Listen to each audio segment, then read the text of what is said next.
Assalamualaikum warahmatullahi wabarakatuh. Alhamdulillah kita dapat berkumpul kembali di hari ini. Hari ini kita akan belajar mengenai budidaya tanaman obat yang ada di kelas 7 semester 2 di bab 3. Namun sebelum kita memulai pelajaran hari ini, alangkah baiknya kita berdoa bersama. Doa dimulai. Alhamdulillahirrabbilalamin, kita telah melaksanakan doa bersama. Semoga kita semua selalu diberi kesehatan dan juga perlindungan dari Allah Subhanahu wa Ta'ala. Dan semoga kita terjauh dari virus yang sekarang sedang melanda dunia ini, yaitu virus corona. Baik, pelajaran hari ini mengenai budidaya tanaman obat. Semoga pelajaran ini nantinya akan bermanfaat dan silakan menonton video ini hingga selesai.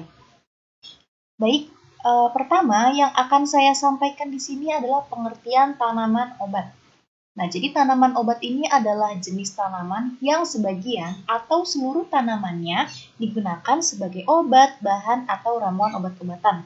Jadi daunnya bisa, lalu rimpangnya bisa, buahnya bisa, bunganya bisa, ataupun keseluruhan dari tanaman itu bisa digunakan sebagai obat-obatan. Nah, lalu bagian-bagian mana saja sih yang dapat dimanfaatkan? Bagian yang dapat dimanfaatkan itu ada 7, bisa bagian rimpang, daun, buah, bunga, akar, batang, maupun bijinya. Nah, yang pertama akan saya bahas adalah rimpang. Rimpang ini jadi buah-buah yang tanaman-tanaman yang dimanfaatkan itu bagian yang ada di dalam tanah. Contohnya adalah kunyit, jahe, dan temulawak. Nah, contoh-contoh yang lain pun ada ya. Kayak misalkan kencur juga masuk ke dalam rimpang. Nah, ini contoh rimpang ada 3. Lalu, selanjutnya adalah daun. Daun yang dapat dimanfaatkan untuk obat. Yang pertama adalah katuk. Seperti yang kita tahu, daun katuk ini bagus untuk ibu hamil dan juga bagus untuk ibu yang sedang menyusui. Lalu ada daun sirih. Nah, daun sirih ini juga biasa digunakan oleh orang tua kita ya yang sudah lanjut usia. Nah, sirih juga dapat membersihkan organ-organ yang ada di dalam tubuh. Selanjutnya selain daun ada buah. Yang pertama adalah buah jeruk nipis. Nah, jeruk nipis ini dapat dimanfaatkan buahnya. Lalu ada buah mengkudu. Yang keempat, bunga. Bunganya yang dapat dimanfaatkan yang pertama adalah buah rosella, seperti yang kita tahu ya. Buah rosella ini dapat diolah menjadi teh. Lalu ada buah mahkota dewa. Selanjutnya ada biji. Contohnya adalah lada dan juga jinten atau jintan. Nah, biji-biji lain itu biasanya ketumbar. Ketumbar juga termasuk dalam biji dan dapat dimanfaatkan untuk obat-obatan. Selanjutnya adalah akar. Nah, ini contohnya yang pertama adalah pasak bumi. Dan juga ini adalah akar wangi. Selain akar, ada yang dimanfaatkan bagian batangnya, yaitu yang pertama kayu manis yang biasa kita gunakan untuk memasak. Lalu juga ada brotowali. Nah, seperti itu. Jadi, beberapa jenis tanaman obat berdasarkan bagian yang dapat dimanfaatkannya tadi terbagi menjadi 7 ya. Dimulai dari rimpang, daun, buah, bunga, akar, batang, dan juga bijinya. Nah, pelajaran selanjutnya yaitu mengenai deskripsi beberapa tanaman obat. Nah, kalau saya mendeskripsikan semuanya tentunya sangat banyak.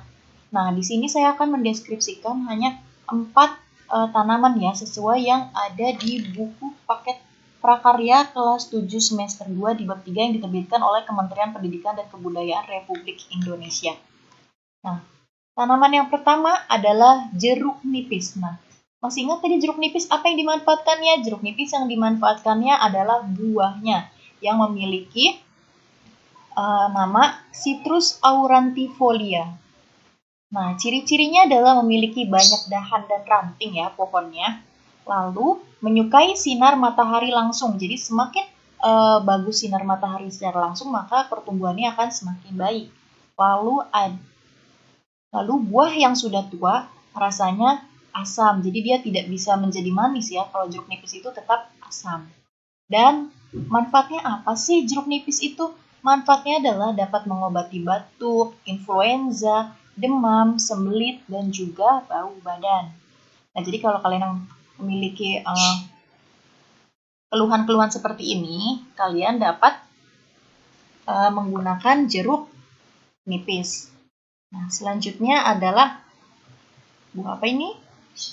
Temulawak. Nah, biasanya kalau orang tua itu menyuruh kita minum jamu temulawak untuk apa? Untuk menambah nafsu makan, benar ya. Jadi temulawak ini dapat menambah nafsu makan yang mempunyai nama Curcuma santoriza. Curcuma santoriza tumbuh di dataran rendah dengan ketinggian 1500 mdpl. Lalu tumbuh subur di tanah yang gembur. Nah, rimpang ini dengan bau tajam dan daging yang berwarna kekuningan.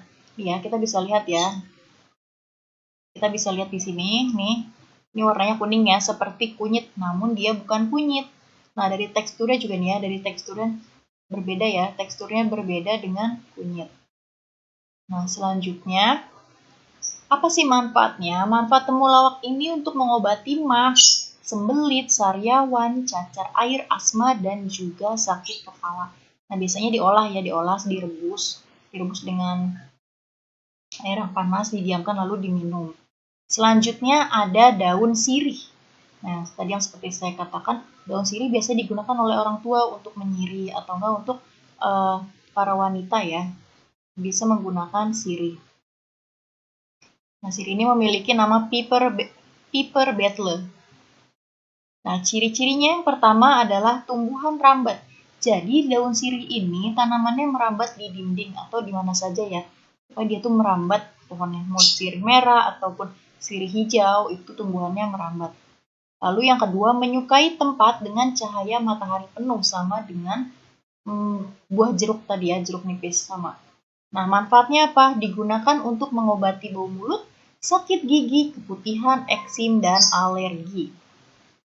Selanjutnya yang terakhir adalah pohon patah tulang. Nah, namanya sangat unik ya. Jadi pohon patah tulang ini tidak memiliki daun. Kita bisa lihat ya, kita bisa lihat gambarnya ini. Ini gambarnya. Jadi si pohon patah tulang ini tidak memiliki daun sama sekali. Dia hanya tuh batang-batang ranting-ranting saja. Namun, tanaman ini memiliki manfaat yang begitu besar. Nah, patah tulang ini biasanya digunakan sebagai pagar. Nah, memiliki nama Euphorbia tirucali. Yang pertama, ciri-cirinya adalah berasal dari Afrika, lalu menyukai tempat yang terkena matahari langsung, seperti jeruk nipis dan juga sirih, lalu dapat tumbuh di dataran dengan hingga ketinggian 600 mdpl. Dan apa sih fungsinya? Nah, kita bisa lihat di sini ya, fungsinya sangat banyak tentunya nih. Nih, fungsi yang pertama itu adalah akar. Nih, akar dan ranting. Akar dan rantingnya itu untuk mengobati lambung, rematik, dan juga nyeri syaraf. Lalu batang kayunya untuk penyakit kulit, sakit gigi, dan radang telinga. Lalu getahnya nih, dia memiliki getah. Nah, getahnya untuk apa? Untuk mengobati sakit gigi. Jadi batang kayu dan juga getahnya itu dapat mengobati sakit gigi ya. Jadi kalau kalian sakit gigi, kalian bisa mengobati dengan batang kayu dan juga getah si patah tulang ini. Lalu yang keempat adalah cabang dan ranting ini jika dibakar dapat mengusir nyamuk.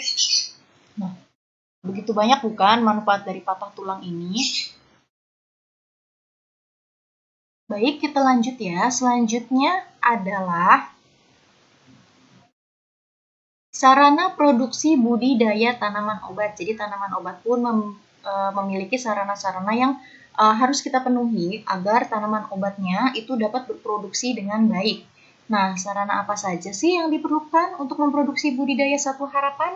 Yang pertama adalah bibit. Jadi bibit yang digunakan adalah bibit-bibit yang unggul, bibit atau benih ya. Kalau menggunakan biji berarti biji-bijinya yang harus berkualitas. Menggunakan rimpang berarti harus memilih rimpang-rimpang yang baik agar nanti memproduksi anakan-anakan yang baik pula, yang subur dan sehat. Yang kedua adalah pupuk. Pupuk ini digunakan untuk menyuburkan tanaman tersebut. Lalu yang ketiga ada media tanam. Nah, media tanam ini digunakan untuk menyuburkan juga. Nah, jadi media tanam ini sebagai pendukung dari tanah ya. Selain menggunakan tanah, kita dapat menggunakan pasir, pupuk, maupun kompos atau sekam. Sekam juga bisa. Nah, lalu yang terakhir kita menggunakan pestisida agar tanaman-tanaman terhindar dari yang namanya hama. Nah, selanjutnya peralatan apa saja untuk kita membudidayakan tanaman obat. Nah, apabila kita menanam di kebun atau pekarangan, misalkan kita punya tanah luas nih, kita punya sawah, kita punya kebun, nah kita harus peralatan yang harus kita sediakan untuk melakukan budidaya tanaman obat. Yang pertama adalah cangkul untuk menggemburkan tanah ya. Lalu juga untuk melubangi tanah. Lalu yang kedua ada garpu tanah. Nah, garpu tanah ini berfungsi untuk menggemburkan tanah. Lalu ada poret untuk membersihkan gulma. Lalu ada gembor untuk menyiram tanaman. Nah, gimana nih kalau kita nggak punya lahan yang luas? Kita cuma punya halaman sempit di rumah. Atau kita nggak punya halaman, nggak punya tanah. Nah, maka kita dapat menanam tanaman obat di polybag ataupun di pot. Bisa juga di karung. Alat yang dibutuhkan tentunya yang pertama adalah polybag atau pot ataupun karung.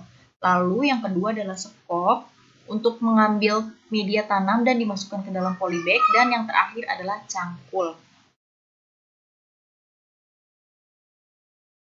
Nah, tahapan budidaya tanaman obat yang pertama adalah pembibitan. Nah, pembibitan ini terbagi menjadi dua ya. Ini akan saya gambarkan. Ada dua. Yang pertama adalah dengan generatif. Nah, biasanya generatif ini menggunakan biji. Tanaman ini sebaiknya diperoleh dari tanaman induk yang sehat. Jadi pilih tanaman yang sehat dan menggunakan bijinya. Jadi nanti dapat memproduksi tanaman-tanaman yang bagus. Nah, nanti biji-biji ini dapat disemai di pot ataupun di lahan luas. Nah, lalu yang kedua ada vegetatif. Nah, vegetatif ini bisa bersifat alami maupun buatan. Nah, untuk yang vegetatif ini, yang dibahas adalah vegetatif yang bersifat buatan. Nah, ada apa saja sih vegetatif yang buatan ini? Yang pertama ada stek. Lalu yang kedua ada cangkok.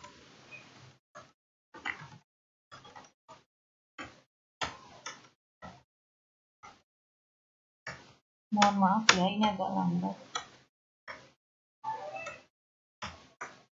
Yang ketiga ada okulasi.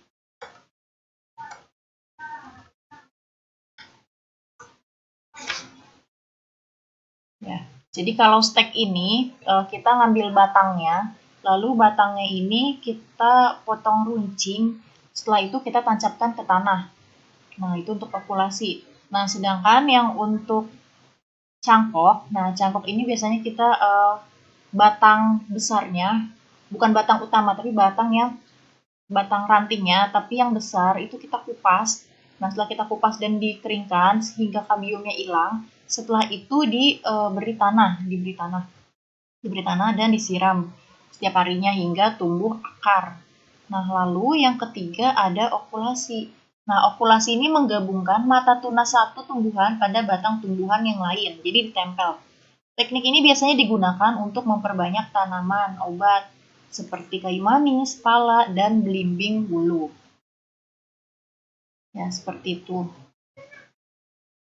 Nah, selanjutnya adalah pengolahan tanah. Tahapan budidaya setelah pembibitan adalah pengolahan tanah. Lalu selanjutnya tentunya penanaman. Nah, penanaman ini harus dilakukan dengan baik ya. Jadi kita membuat lubang-lubang untuk menanam itu diberi jarak. Jangan terlalu dekat dan juga jangan terlalu jauh. Lalu yang selanjutnya adalah pemeliharaan. Pemeliharaan yang pertama, di sini saya akan tuliskan. Pemeliharaan yang pertama adalah penyiraman. Lalu yang kedua adalah penyulaman. Penyulaman ini adalah penanaman kembali tanaman yang rusak, mati atau tumbuh tidak normal. Misalkan tanamannya nggak normal tumbuhnya, ataupun udah rusak ataupun busuk. Nah itu diambil dan ditanam tanaman yang baru. Lalu ada pemupukan. Yang keempat, penyiangan.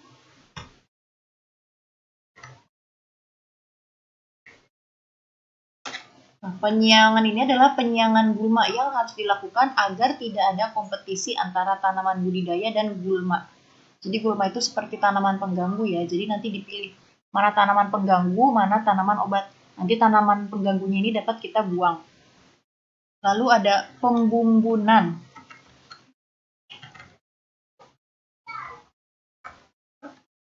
Nah, pembumbunan ini dilakukan dengan tujuan untuk memperkukuh tanaman, menutup bagian tanaman di dalam tanah, seperti rimpang, umbi, atau akar, untuk memperbaiki aerasi tanah. Jadi si pembumbunan ini biasanya diutamakan bagi tanaman obat yang rimpang ya. Yang rimpang itu tadi kayak jahe, kunyit, seperti itu.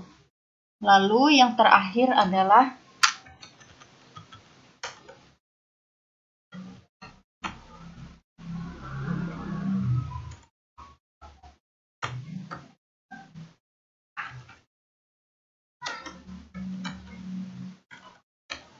pengendalian OPT atau organisme pengganggu tanaman. Nah, selanjutnya tahapan budidaya yang terakhir adalah panen dan pasca panen. Macam-macam ya. Ada yang panennya daunnya, ada yang bagian rimpang, ada yang bijinya maupun akarnya. Seperti yang tadi sudah dijelaskan di awal ya. Bagian-bagian tanaman obat yang dapat dimanfaatkan.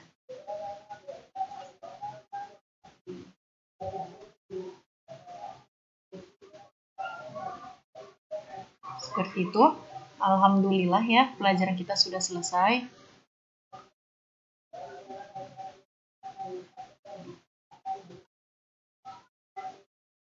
Alhamdulillahirrabbilalamin, pelajaran kita telah selesai mengenai budidaya tanaman obat. Semoga bermanfaat bagi kita maupun bagi halayak banyak. Dan semoga kita dapat menyampaikannya kepada orang lain. Dan juga semoga kita dapat terus membudidayakan tanaman-tanaman, terutama tanaman obat ini karena sangat bermanfaat bagi kesehatan manusia. Sekian dari saya, semoga bermanfaat dan semoga ilmu yang telah saya sampaikan dapat tersampaikan pula kepada kalian. Wassalamualaikum warahmatullahi wabarakatuh. Terima kasih.